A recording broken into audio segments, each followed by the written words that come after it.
welcome to another episode of the Critics Collective. And today, what we're going to talk about will have you rolling the dice, hoping for a nat 20.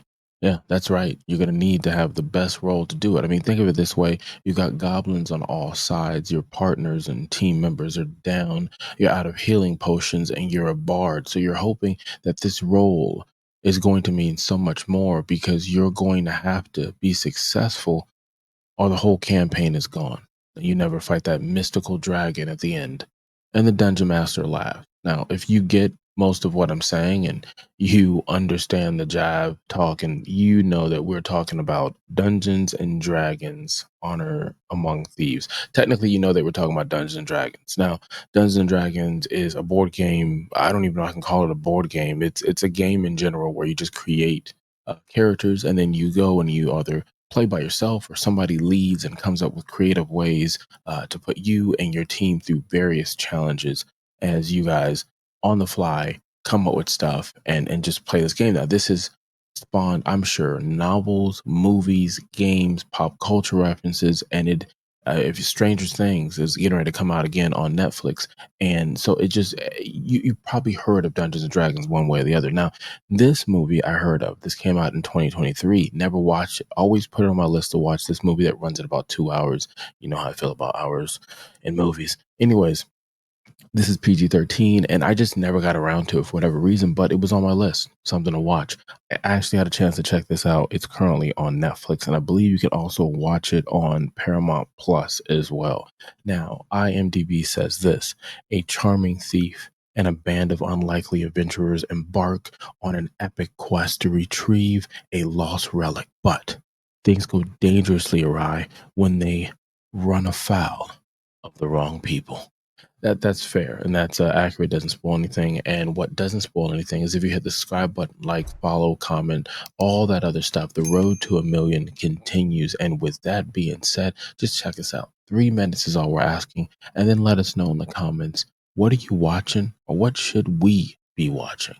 Now, for this, I'm going to go into my first impressions. Like I said, I wanted to watch it. I'm a fan of Dungeons and Dragons. I'm new to the game of Dungeons and Dragons. I've had the honor of actually playing a full campaign on Dungeons and Dragons. I have Baldur's Gate. I played tons of games that kind of feel like they're Dungeons and Dragons, and we all read books, short stories, and novels or whatnot. And you got stuff like The Lord of the Rings, Harry Potter. There's just certain things that feels like kind of being in this realm. Now, the lows for this, I would say, I haven't heard that they're doing a sequel. So take this how you want. I haven't heard there's a sequel. If there is a sequel in plans, let me know in the comments, and I'll be excited.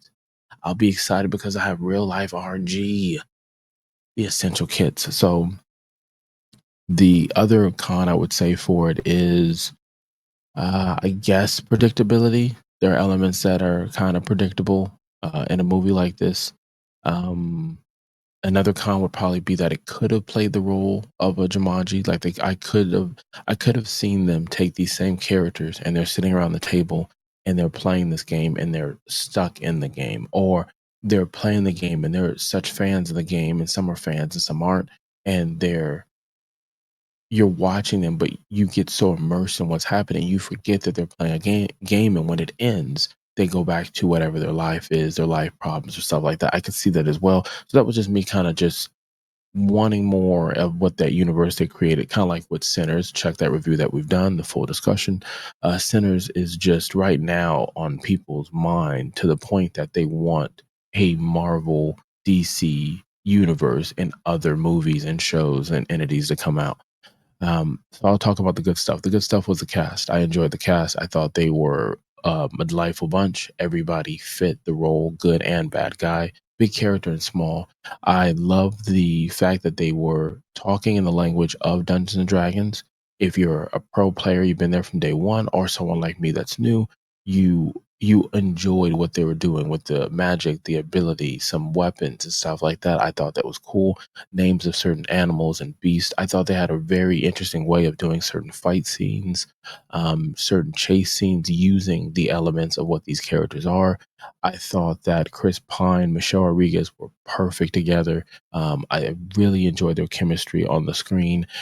Going with Sinners, and again, another movie that we reviewed, I believe was called The Magical Negro. That movie sucked. I don't remember what I rated it, but I probably didn't rate it low enough. You have the same lead from that movie, but you also have him as a wizard that is succeeding.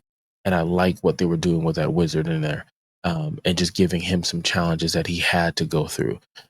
And you look at that in Sinners, and it's just funny how that Magical Negro movie just wasn't, but you could watch this, it's the same guy, and it's like, we we couldn't get this, whatever. Anyway, so I enjoyed that. I enjoyed the music for it. I would say on the back end of a con on the music, I didn't feel like the music was epic enough that fit this, because if you play Dungeons and Dragons or you play games like this, the music is always just right there with the stars or the code stars. It's a part of it. It sets the tone.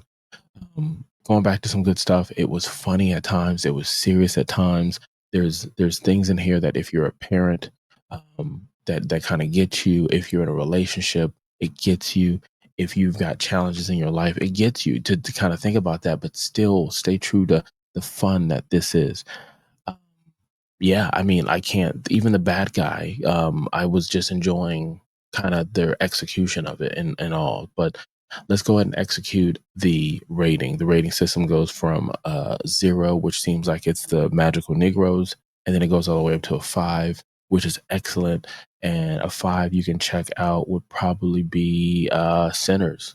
So for this one, Dungeons and Dragons: Honor Amongst Thieves on Netflix currently right now with a running time of a little bit over 2 hours.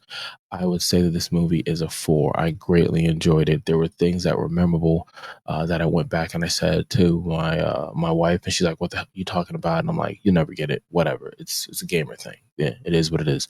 Um, I enjoyed it. Like I said, I recommend it. It's one of the things where I don't have a stamp that pops up, dad approves. I do approve watching this. Check it out. And I think you're going to enjoy it. I think it would have been really cool in the big theater. So I feel like cheated. I cheated myself because I didn't listen to Nicole Kidman and I didn't take my ass to the theater and see this. So, you could have been anywhere in the world and you chose to be here. Until next time.